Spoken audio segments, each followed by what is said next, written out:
नमस्कार, मैं रवीश कुमार। 9 अगस्त के दिन इरोम शर्मिला अपना उपवास तोड़ने जा रही हैं। इरोम शादी करेंगी और चुनाव भी लड़ेंगी। कहीं ऐसा तो नहीं कि हम सब इरोम शर्मिला की कहानी का ठीक से पाठ करने में चूक गए। आए दिन कोई ना कोई नेता भारत के लोकतंत्र की महानता का गुणगान करते रहता है। क्या वे लोग भी चूक गए? 16 साल तक किसी एक शख्स ने उपवास के जरिए अपनी बात रखी हो, क्या उसका धीरज महान लोकतंत्र की राज्य व्यवस्थाओं के लिए मिसाल नहीं है? एक नागरिक के रूप में आप इरोम शर्मिला की संघर्ष यात्रा को कैसे देखना चाहेंगे? यह इस बात पर निर्भर करेगा कि आप लोकतंत्र में धरना, प्रदर्शन या आंदोलन को कैसे देखते हैं। क्या आप कभी खुद किसी धरना प्रदर्शन में गए हैं? हम में से बहुतों की जिंदगी बिना किसी आंदोलन में गए गुजर जाती है।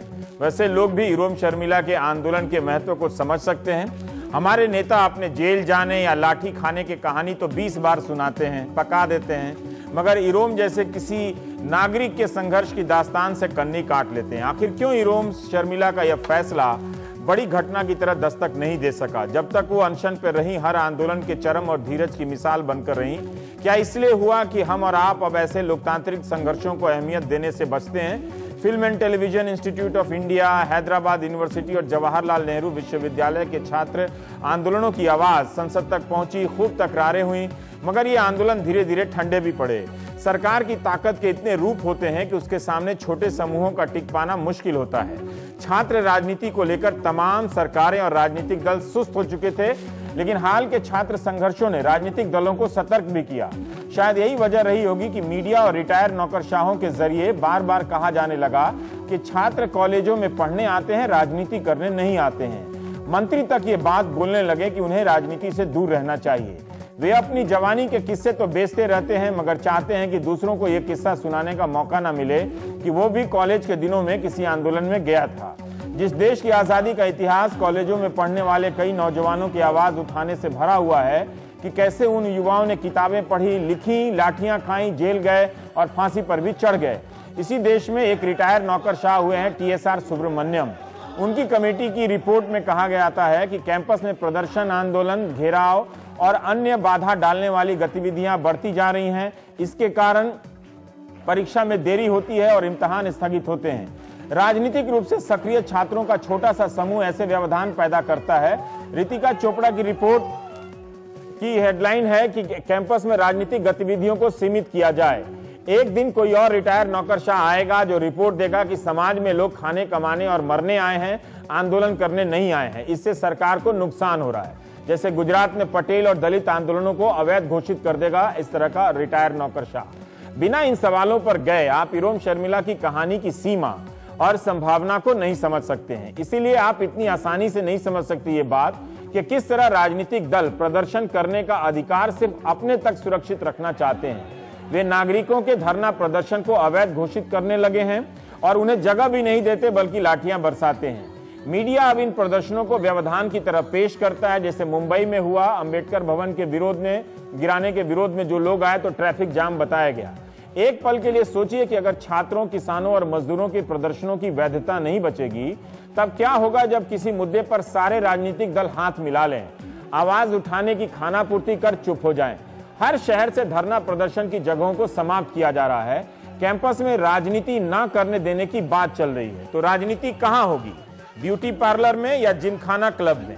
यही कारण है नेताओं ने प्रदर्शन का ठिकाना बदल लिया है। दिल्ली में अब वे एक दूसरे के घरों को घेरने लगे हैं। जंतर मंतर पर कम जाते हैं। वहां पहले से बैठे धरने वाले कहीं उन्हें ना घेर लें कि हमारी आवाज भी सुन लो अपनी आवाज के साथ साथ। सामूहिक रूप से नागरिकों के प्रदर्शनों को, आंदोलनों को विकास विरोधी बताकर अनसुना करने का चलन बढ़ता जा रहा है। ऐसे में कोई व्यक्तिगत संघर्ष को 16 साल तक जारी रखे, बेशक उसे कई लोगों का समर्थन मिला हो, साथ मिला हो, लेकिन यह किसी अजूबे से कम भी नहीं लगता। अगर हमारे भीतर लोकतांत्रिकता धड़कती है तो इरोम शर्मिला की कहानी क्यों नहीं धड़कती है? नेताओं के मुख से बात बात में भारत का लोकतंत्र महान से महानतम हो जाता है। उसी महान लोकतंत्र में इरोम शर्मिला का यह संघर्ष किस मुकाम पर आप रखना चाहेंगे? मैं आपको इरोम के बारे में कुछ बताना चाहता हूं। 42 साल की हो गई होंगी इरोम शर्मिला। इम्फाल की इस लड़की के 9 भाई बहन हैं। साधारण मजदूर परिवार की यह लड़की, कृषि परिवार की यह लड़की 3 बार में 10वीं पास करती हैं और 12वीं में फेल होने के बाद अपने पैरों पर खड़ा होने का फैसला करती हैं, टाइपिंग सीखती हैं, सिलाई सीखती हैं और बाद में पत्रकारिता की पढ़ाई भी पढ़ लेती हैं। इम्फाल के अखबारों में उनका कॉलम छपने लगता है। अपनी डायरियों में कविता लिखते लिखते इरोम शर्मिला मणिपुर में बिखरे समाज और सत्ता के क्रूर चेहरों को देखने लगती हैं। साइकिल से शहर और गांव नापने लगती हैं। एक मानवाधिकार संगठन के लिए इंटर्न बनती हैं और आफ्सा कानून के प्रभावों को छानबीन करने के लिए निकलती हैं। इरोम हर बृहस्पतिवार को उपवास रखती थी। ऐसे ही एक बृहस्पतिवार को जब साइकिल से घर लौटी तो पता चला कि मालोम एक जगह है, वहां पर 10 लोग असम राइफल्स के साथ हुई मुठभेड़ में मार दिए गए। इनमें 60 साल की एक महिला थी और 17 साल का एक लड़का भी। यह घटना 2 नवंबर 2000 की है। उस रात इरोम ने कागज पर लिखा था कि शांति की शुरुआत कहां और अंत कहां होगी। इरोम ने फैसला कर लिया कि वे भूख हड़ताल करेंगी। किसी को पता नहीं चला कि इरोम अगले 16 साल तक के लिए लंबे उपवास पर बैठने वाली हैं।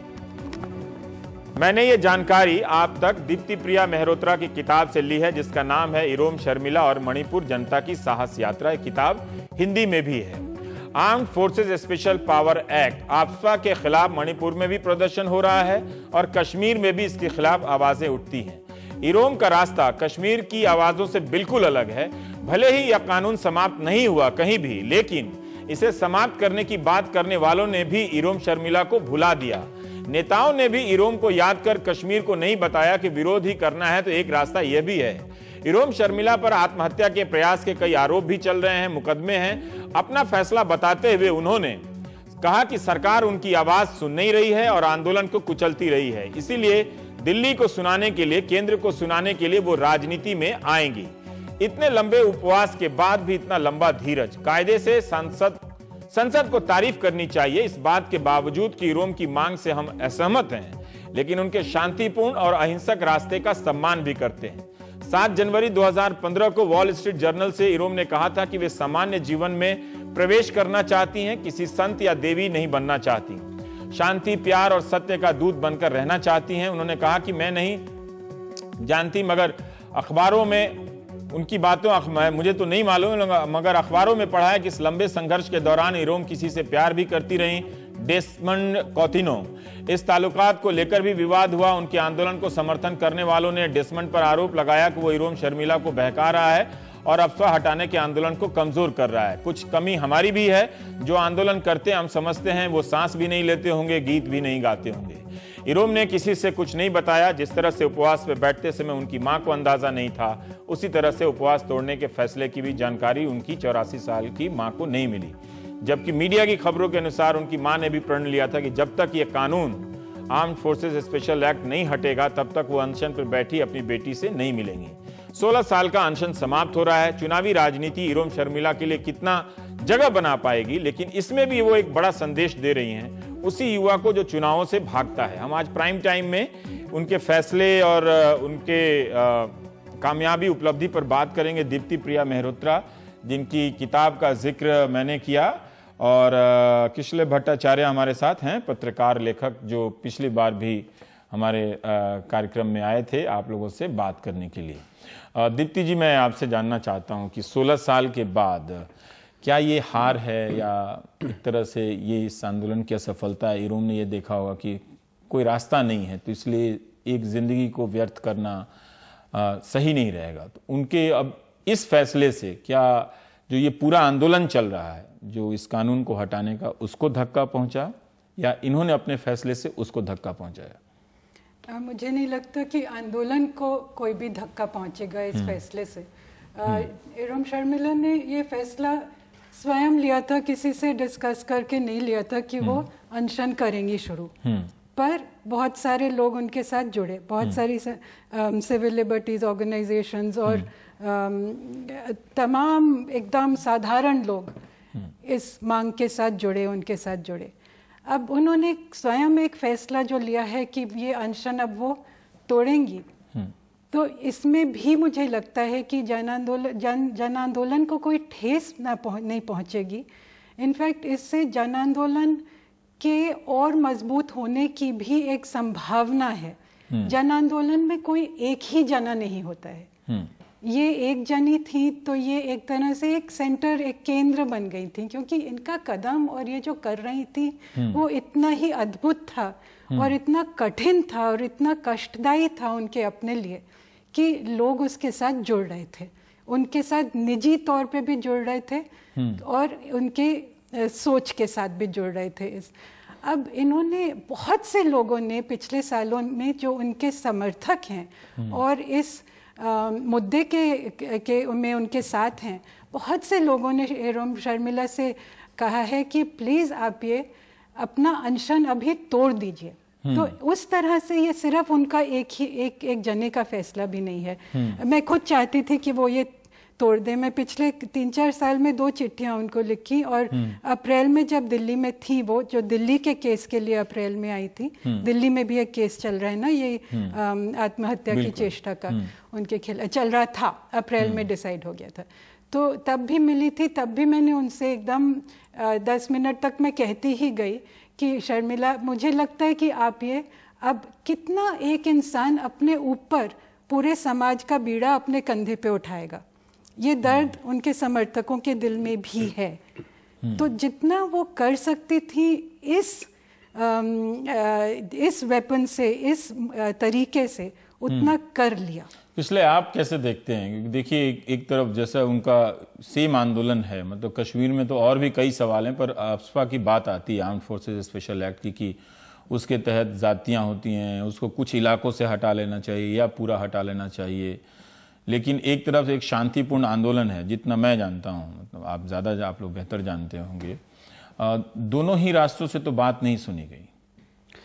मुझे लगता है ये थोड़ी सी एक इत्तेफाक है कि जिस दिन शर्मिला ने नवंबर 2000 अनशन में बैठी थी, तो इस ऑफिस से मैंने उत्तर पूर्व में जाके मैं भी वहाँ पे उसी दिन काम शुरू किया था। और ये मुझे शर्म लगता है मुझे ये कहने के लिए कि मुझे 2-3 साल तक मुझे शर्मिला के बारे में कुछ पता ही नहीं था, किसी को पता नहीं था। 2003-2004 तक शर्मिला के बारे में लोगों को पता होने लगा। हमें पता था कि ऐसे कोई अनशन कर रही है, क्योंकि वहाँ पे जो जन आंदोलन जो आप कह रहे हैं दीपा, मुझे तो कोई जन आंदोलन ना दिखता है ना सुनता है आफ्सपा के खिलाफ। पहले भी नहीं दिखा और अब भी नहीं दिखता, अभी नहीं दिखते। वहाँ पे वो एक बहुत बड़ा रोड ब्लॉक है, क्योंकि वो आर्ग्यूमेंट और डिबेट के आगे लोग जा ही नहीं पाते। लेकिन बहुत सारे ऑर्गेनाइजेशंस फॉर्म हो गए थे जो शर्मिला को पोस्टर गर्ल बनाकर उसकी अस्तित्व और उसके एग्जिस्टेंस रहे, तो वो शायद थोड़ा सा अपसेट और थोड़ा सा सरप्राइज रहेंगे। लेकिन शर्मिला की जो सिग्निफिकेंट अचीवमेंट्स इस 16 साल में अगर देखा जाए, एक तो है कि ये कंप्लीट जो नैरेटिव जो हम कहते हैं अराउंड ह्यूमन राइट्स अब्यूज हमारे देश में, अराउंड आफ्सपा, ये मेन स्ट्रीम में इसके जो कॉन्वर्सेशन शुरू हुआ टेलीविजन स्टूडियो से लेकर ओपिनियन पीसेस, एडिट पेजेस, वो शर्मिला की वजह से शुरू हुआ। जो सुप्रीम कोर्ट ने 1500 केस लेकर जो संतोष हेगड़े कमिटी फॉर्म किए थे, जो 6 रैंडमली केस पिकअप करके उन्होंने वो क्या था, अभी सुप्रीम कोर्ट ने फिर से जो सेना को जो कहा armed forces special powers act की ऊपर, जो national human rights commission Manipur में पहले बार हियरिंग करने गए थे, ये सारे जो प्रक्रिया ह्यूमन राइट्स अब्यूज और आफ्सपा की खिलाफ और आफ्सपा के ऊपर जो चलते आ रही है, ये पिछले 16 साल से हुआ। तो ये 16 साल बहुत महत्वपूर्ण है हमारे देश की जो ह्यूमन राइट्स और डेमोक्रेटिक राइट्स को लेकर। आई फील कि शर्मिला अकेली ये चीज जो है आगे ले जा पाई। लेकिन आप कह रहे थे कि संगठन, कई तरह के संगठन बन गए थे, वो जन आंदोलन का रूप नहीं था, पर उन संगठनों का अपना लगता होगा कि अगर हम 10, 20, 50, 100, 1000 हैं तो वो भी एक मूवमेंट ही है। पर वहाँ की जो अपनी राजनीति है, जो निर्वाचित होती है, चुनाव लड़ती है, जो अलग अलग पार्टियों जो सरकार बनाती है, क्या उस राजनीति ने भी इस कानून के खिलाफ आवाज उठाई या इरोम शर्मिला का साथ दिया? केंद्र दिल्ली ने भले नहीं दिया हो, लेकिन वहां उनके स्थानीय राजनीतिक दलों ने, विधायकों ने किस तरह से इस इरोम शर्मिला के उपवास अनशन को देखा? नहीं, बिल्कुल साथ तो नहीं दिए, लेकिन वो भी कई बार जाकर शर्मिला को समझाया और बोला कि आप अनशन छोड़ दो, लेकिन वो अलग कारण है। और मुझे लगता है कि ये अनाउंसमेंट में सबसे ज़्यादा रिलीफ अगर किसी को मिल रहा है वो है सरकार को। अब सोच लीजिए कि अगर शर्मिला अनशन में, ये जेल वार्ड में अगर शर्मिला का कुछ हो जाता तो शायद मणिपुर को संभालना बहुत मुश्किल बात होता है। इसीलिए ये 16 साल सरकार ने मुझे पता नहीं कितने रुपए खर्च किया शर्मिला को जिंदा रखने के लिए। तो इसीलिए ये बहुत एक जो चीज़ हम खैर डिस्कस नहीं कर रहे ये अनाउंसमेंट के बाद, लेकिन सबसे ज़्यादा रिलीफ अगर किसी को मिला होगा तो वो है सरकार को। लेकिन सरकार, एक चीज़ है प्रेशर गिरा, सरकार सपोर्ट नहीं किए, लेकिन इबोबी सरकार के ऊपर वो प्रेशर थे जो शर्मिला ने एकदम बिल्कुल साइलेंटली जो प्रेशर वो रेज कर पाए, और इसीलिए वो म्यूनिसिपल एरिया जो है इम्फाल की, वहां से आफ्सपा हटा दिया गया था। तो वो प्रेशर शर्मिला की अंदर ये चीज थे, ये रेजोल्यूट डिटरमिनेंट जो है, बहुत ताकत थे, बिल्कुल बिना आवाज देकर आवाज